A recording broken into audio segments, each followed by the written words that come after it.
29 की रात 30 के 1 बजे सुबह हमने हमारा प्रेस नोट इशू किया था, क्योंकि हमें हैरानी हुई कि इस तरीके से कोई पुलिस आकर किसी मानव अधिकार कार्यकर्ता, वो भी एक सीनियर मानव अधिकार कार्यकर्ता के साथ इस तरह का सलूक करती है। आपको समझना होगा कि कागज़ एक नहीं और 5 बजे से 10:30 बजे तक बैठे हुए हैं, आपकी इल्लीगल कस्टडी कमरे में चल रही है।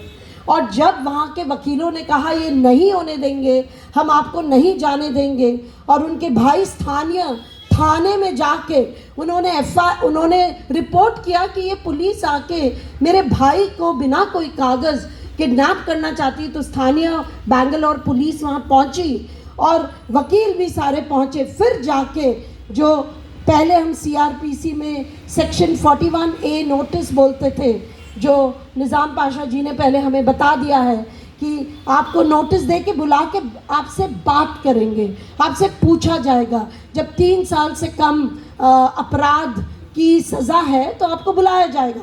और जितनी भी सज़ाएं थी, तब 11:15 बजे कागज़ आता है दिल्ली से। आप समझ सकते हैं कि SHO शाहीन बाग एक फ्रंट है, सारा कुछ पीछे से हो रहा है।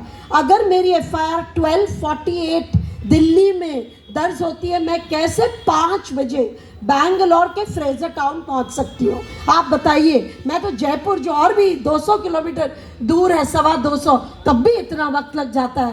बैंगलोर पहुंचना तो नामुमकिन है, मेरी अपनी पर्सनल जेट हो तो भी शायद संभव नहीं होगा। तो ये सारा कुछ ये भी समझना होगा कि एक रात पहले या करीब 9-10 बजे संगठन पे 22 पुलिस वाले उनके दफ्तर पहुंचते हैं। ये एक तरीके का रेड है, इसको दर्ज करना चाहिए। यहाँ पे 2 बातें हो रही हैं। एक, पूरे संगठन को कमज़ोर किया जा रहा है, जो इस वक्त एक मंच है, जो माइनॉरिटी समाज, मुसलमान समाज इस वक्त सबसे ज़्यादा पीड़ित है, जिसको धकेला जा रहा है, जिसकी सिविल लिबर्टीज़ सप्रेस्ड है, जिसके ऊपर इतना ज़बरदस्त चुप होने का दबाव है। वो एक मंच APCR दे रहा है, उसके दफ्तर पहुंचे, वहाँ पे डराने धमकाने, एक चिलिंग इफेक्ट कॉज करने कि सारे वर्कर्स चले जाएं, सिर्फ दिल्ली के वर्कर्स नहीं, जो राज्य भर के। और अगले दिन उनके जो कोऑर्डिनेटर डायरेक्टर हैं नदीम खान के साथ ये सारा होता है।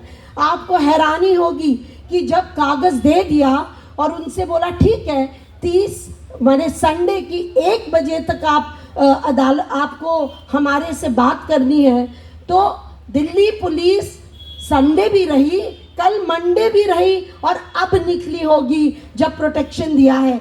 आप ये बताइए हमें कि वहाँ इतनी ज़्यादा क्यों उतावले हैं नदीम को पकड़ने के लिए? क्या वो बताना चाह रहे हैं? नदीम के ज़रिए नदीम की गिरफ्तारी या नदीम को इंटेरोगेट या नदीम को हिरासत में रख के क्या पूछना चाह रहे हैं, क्या कहना चाह रहे हैं? ये सरासर उसके मानवाधिकार का उल्लंघन है और देश के कानून का उल्लंघन है। देश का कानून इसको बिल्कुल सहन नहीं करेगा। और मुझे लगता है हम अपनी आवाज़ पुरजोर रूप से रखने आए हैं 2 बातों के कारण। नंबर 1, जो उन्होंने एग्जीबिशन बनाई, that was absolutely constitutional, absolutely legitimate. इस वक्त मानवाधिकार के टूल्स क्या बचे हैं? हम शांतिपूर्वक मानव अधिकार के मुद्दे पर संघर्ष करना चाहते हैं। हम ना बंदूक उठा रहे हैं, ना हम मारपीट कर रहे हैं, ना हम गाली गलौज कर रहे हैं। हम सार्वजनिक मंच में हम कॉन्स्टिट्यूशनल टूल्स से लड़ रहे हैं। आप हमें फैक्ट फाइंडिंग करने नहीं देते। कोई फैक्ट फाइंडिंग टीम जाती है, आप बस्तर में आए दिन मारकाट हो रहा है, 300 से ज़्यादा लोग आप कह रहे हैं मार डाल चुके हैं, आप फैक्ट फाइंडिंग करने नहीं देते। A legitimate human rights tool which Gandhi used when he went to Champaran, Mahatma Gandhi used that tool. He did a fact finding of the indigo farmers to understand उनकी स्थिति क्या थी। एक मानव अधिकार कार्यकर्ता क्या कर सकता है? स्थिति की रिपोर्ट ही तो रख सकता है ना। और उसके बाद हम क्या बोलते हैं? मैं महिला आंदोलन से हम कहते हैं चुप्पी तोड़ो, और उस बात को रखो, उसके लिए मंच ढूंढो। तो एपीसीआर वही तो कर रहा था जो तरह के वायलेशंस, जो प्यूनिटिव डेमोलिशंस या हेट स्पीच के, उनको ही तो उजागर कर रहा था। लिंचिंग कोई बड़ी अच्छी बात है क्या? इस देश की शोभा है, उसके बारे में बात करना से तो देश की शोभा कम हो रही है। आप उसको आपराधिक कर रहे हैं बात करना, और लिंचिंग होने देना सही है।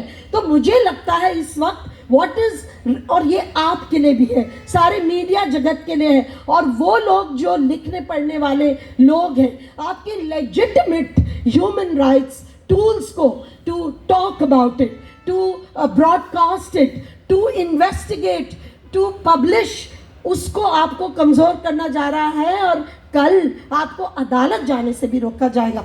वो कहेंगे अदालत में आपने ऐसी, करते ही हैं अदालत में, जितना इंटिमिडेशन आजकल हो रहा है हमारे साथी लोग लगातार बता रहे हैं। तो पीयूसीएल का क्लियर मानना है कि मानव अधिकार कार्यकर्ता और मानव अधिकार संगठन, एक सिविल लिबर्टीज ऑर्गेनाइजेशन, एक सिविल राइट्स ऑर्गेनाइजेशन के साथ आप इस तरीके का बिल्कुल खिलवाड़ नहीं कर सकते हैं।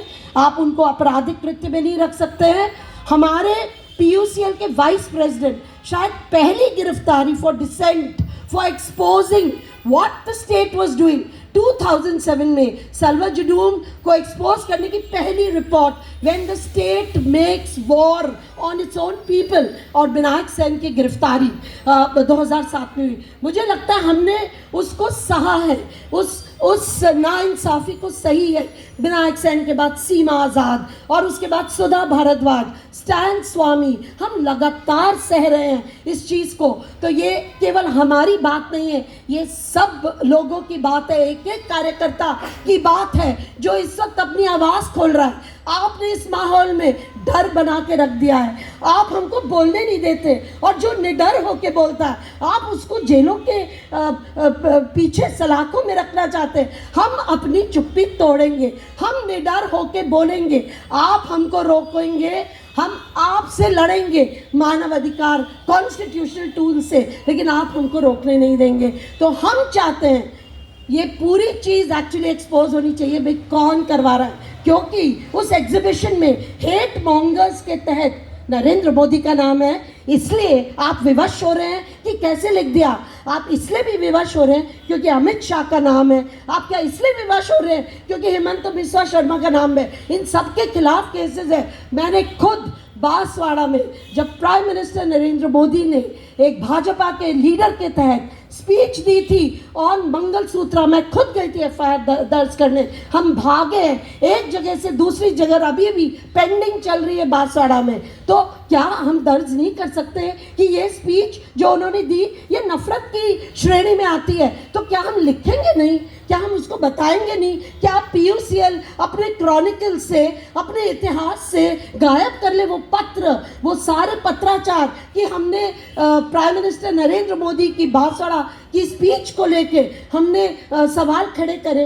तो मुझे लगता है absolute constitutional legitimate work of APCR of Nadeem Khan has to be supported, has to be completely, publicly we have to stand with him, and हम लोग अपील करेंगे कि ये FIR क्वाश हो। ये बिल्कुल बकवास है। इस FIR के बहाने आप कुछ और करने जा रहे हैं, हमें भी पता है। तो ये बंद होनी चाहिए। और ये शाहीन बाग कौन है पीछे वो हमें पता है, लेकिन शाहीन बाग के SHO जो इस वक्त लालायत फिर रहे हैं उनकी गिरफ्तारी के लिए इलीगल तरीके से, उनके खिलाफ केस दर्ज हो for breaking the law, for violating his constitutional rights. और तीसरा, जो उनके परिवार को इतना परेशान करा, उनके भाई के घर में जाकर बैठ गए, वहाँ भी हम डिमांड कर रहे हैं compensation. I stop here, but this is a very passionate subject for us human right defenders. 9 दिसंबर को ह्यूमन राइट्स डिफेंडर्स डे है। 1998 में डिक्लेरेशन हुआ, हमारी कंट्री ने भी साइन किया कि सारे देशों के मानव अधिकार संरक्षकों की संरक्षण, हम राज्य करेगा संरक्षण, काम करने के लिए स्पेस देगा। और वो देख लीजिए कितने वर्ष हो गए हैं, I think it's going to be 34 years, और हम लोग कहाँ पे खड़े हैं। हम दोबारा से मानवाधिकार कार्यकर्ताओं को जेलों में भेजना चाहते हैं। India is violating international law. तो हम लोगों ने कल एक नेशनल कॉल दिया है कि 9 दिसंबर को जो मानवाधिकार संरक्षण दिवस, अंतर्राष्ट्रीय मानवाधिकार संरक्षक दिवस है, हम उस दिन नदीम के लिए, जुबैर के लिए और अन्य कार्यकर्ताओं जिनके ऊपर हमले हो रहे हैं राज के, जिनके राइट सप्रेस कर रहे हैं, उनके विरोध में हम खड़े होंगे। और हम आँख से आँख मिला के राज्य को बोलना चाहेंगे, सरकारों को बोलना चाहेंगे, आप हमारे सिविल लिबर्टीज़ को नहीं छीन सकते। धन्यवाद। I am sorry I took too much. बहुत बहुत शुक्रिया कविता, for speaking the truth from